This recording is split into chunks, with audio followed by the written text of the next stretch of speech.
Ankh was awoken from his slumber, whilst the 2001 winner, Fabrizio Mioni, just could not believe what time it was. The stage from Tantan down south to Zurat, out of Morocco and into Mauritania, 370 kilometres. Oh, good morning.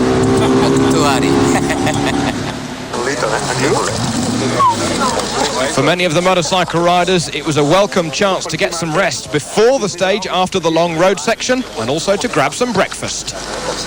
Normally it's now time to make a party, not to drive. I was asleep and dreaming. It's far too early. Someone shook my tent, but I didn't hear anything. I was dreaming. I was at the seaside when I heard, "Get up!" It's tough. Bruno Sabi was out of the rally after his Ford Pro Truck engine cried enough, and there was not enough time for the crew to repair it.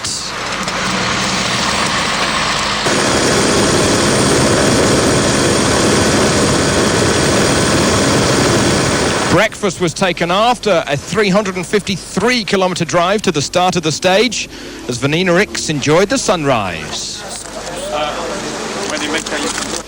And a group photo for all of the Toyotas.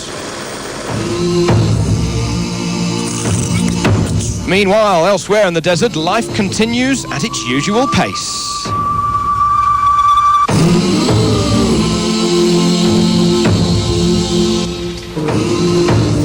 Mashioka flew into Zurat with a lead of a mere 1 minute 27 seconds after nearly 11 hours of rallying. It was getting tremendously close.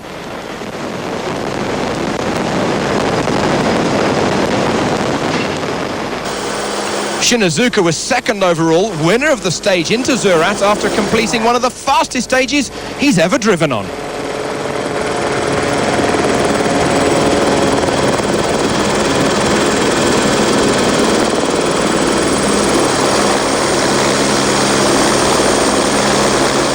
And even getting his time card stamped, he left his braking right to the very last moment.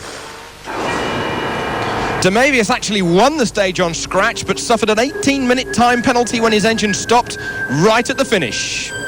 He and his co-driver had to push the car out of the control zone and then get a tow into service.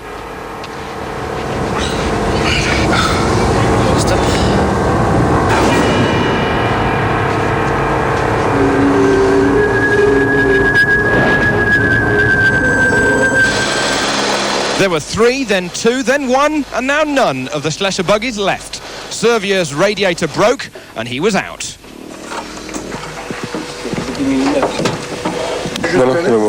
The radiator is broken, and we've lost nearly all of the water. We've tried to repair it, but we've got to wait for the truck for a long time, some 4 hours. Dakar is a long way away.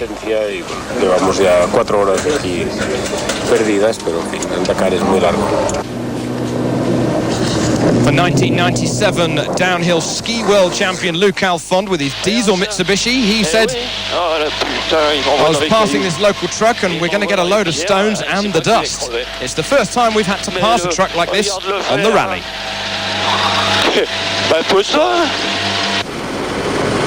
Fabrizio Mioni won the stage, really finding the legs of the KTM V-twin, topping out at some 190 kilometres an hour in places. Roma was second overall on his single-cylinder machine.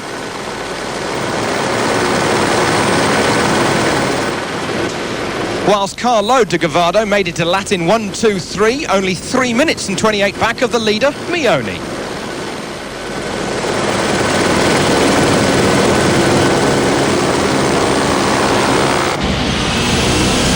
Zurat to Attar, a short road section, and then another monster stage, 383 kilometres.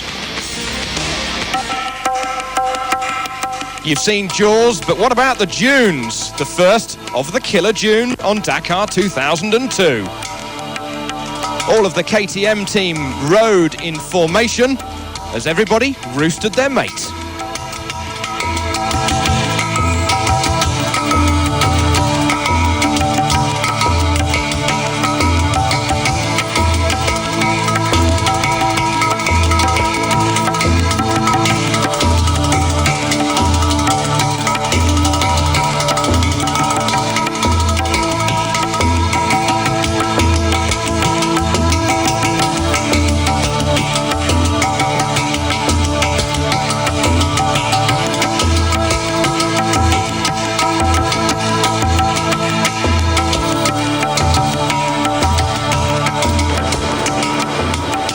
However, not a good day for Jean Brucy on his Gauloise KTM.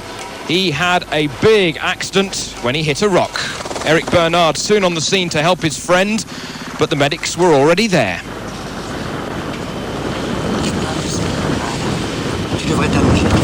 Do you remember anything? Non, pas trop. What happened? C'est pas ce qui s'est passé. Did I fall? Ouais. Fort. Très fort à mon avis. Are you hurt? Bon, tu as mal quelque part? Non. So Brucey out with concussion. He just didn't know what had happened. Kari Tiernan won the stage though, venting his anger from the previous stage when he had those wheel problems. He won 4 stages last year and was starting his account this year. Mioni still led overall, but with a reduced lead. It was now down to 1 minute 53. However, further back in the 383-kilometre stage, for the amateurs, things were getting very, very difficult indeed. Allez, vas-y.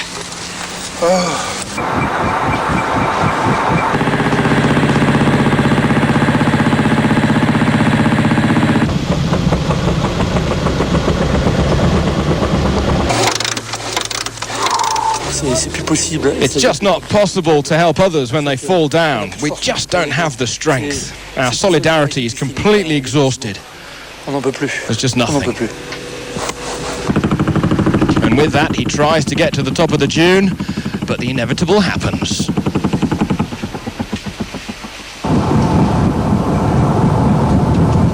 There were just miles and miles of nothing but dunes, but it certainly didn't stop Hiroshi Mashioka winning the stage, winning it well over 5 minutes ahead of the rest. And going into the rest day, Hiroshi Mashioka with his Pajero now leads by 11 minutes and 46 seconds. He was jumping for joy.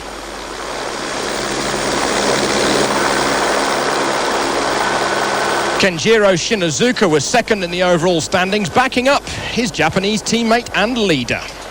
Stefan Pederhansel had trouble in the dunes and also trouble with an overheating engine.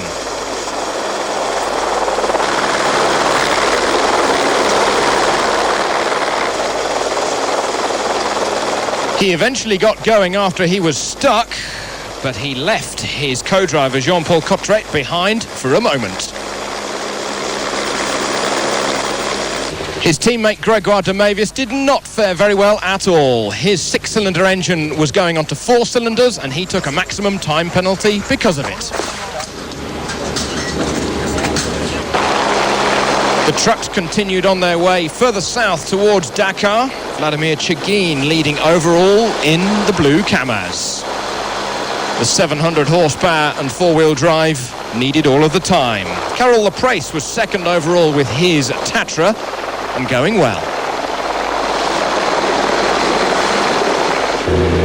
On board with Johannes de Rooij in his self-built hybrid DAF truck, with his son co-driving him and assisting him.